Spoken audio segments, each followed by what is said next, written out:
ምስራቅ አርሲ ዞን አዛውንትን ጨምሮ 2 ሰዎች በታጣቂዎች ተገደሉ። በኦሮሚያ ክልል ምስራቅ አርሲ ዞን መርቲ እና ሮቤ ወረዳዎች ውስጥ መጋቢት 16 እና መጋቢት 21 ቀን 2018 ዓመተ ምህረት ባልታወቁ ታጣቂዎች በተፈጸመ ጥቃት የ80 ዓመት አዛውንትና የ67 ዓመት ጎልማሳ መገደላቸው ታውቋል።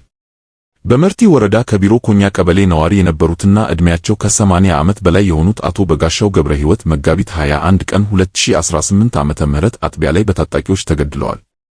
እንደ መረጃዎች ገለጻ ከሆነ በአካባቢው በሚኖሩ የክርስትና እምነት ተከታዮች ላይ በተደጋጋሚ በሚደርስ ጥቃት ሳቢያ በርካታ ነዋሪዎች ቤትና ንብረታቸውን ጥለው ወደ አቦምሳ እና አጎራባች ከተሞች ተሰደዋል። ይሁን እንጂ ሟቹ አቶ በጋሻው ከተማ ብሄድ የሚያስጠጋኝ የለም በሚል በዚያው ለመቆየት በመገደዳቸው ለዚህ ጥቃት ሰለባ መሆናቸው ተገልጿል። በተመሳሳይ ዜና በሮቤ ወረዳ እንደቶ ቀበሌ አቶ ፍቅረ ገብረ መድህን የተባሉ የ67 ዓመት ግለሰብ መጋቢት 17 ቀን 2018 ዓመተ ምህረት አጥቢያ ላይ በታጣቂዎች ተገድለዋል። ታጣቂዎቹ ግለሰቡን ከመግደላቸው ባለፈ ከ6 በላይ ከብቶችን ነድተው መውሰዳቸው ታውቋል። ከግድያውና ከንብረት ዘረፋው በተጨማሪ በአካባቢው በታጣቂዎች ተይዘው ከነበሩ ሰዎች መካከል የተወሰኑት መለቀቃቸው ቢገለጽም ሌሎች እስካሁን በታጣቂዎች እጅ እንደሚገኙ ተመልክቷል።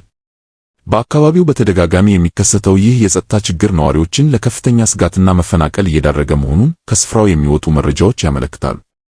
መንግስት በበኩሉ በአካባቢው ያለውን የሰላም ሁኔታ ለማረጋጋትና ጥቃት አድራሾቹን ተጠያቂ ለማድረግ ምንም አይነት እንቅስቃሴ አለማድረጉን እየተነገረ ነው።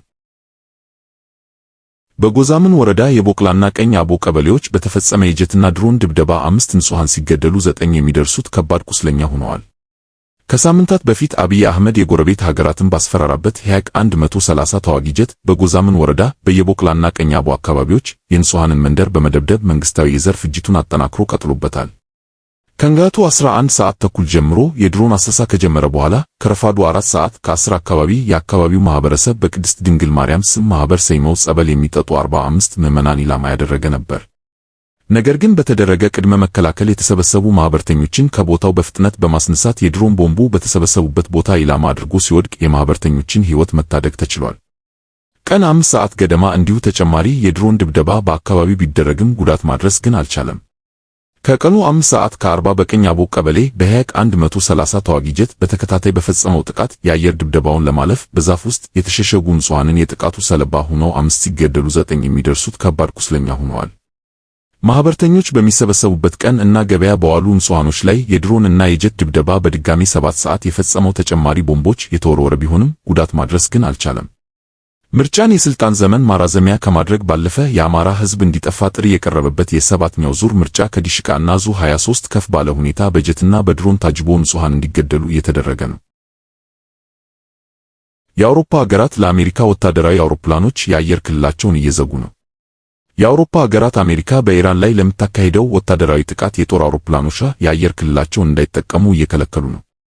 እንዲህ ያለው ውሳኔ በስፔን የተጀመረ ሲሆን አሁን ደግሞ ፈረንሳይ እና ጣሊያን ተመሳሳይ አቋም መያዛቸው እየተዘገበ ነው።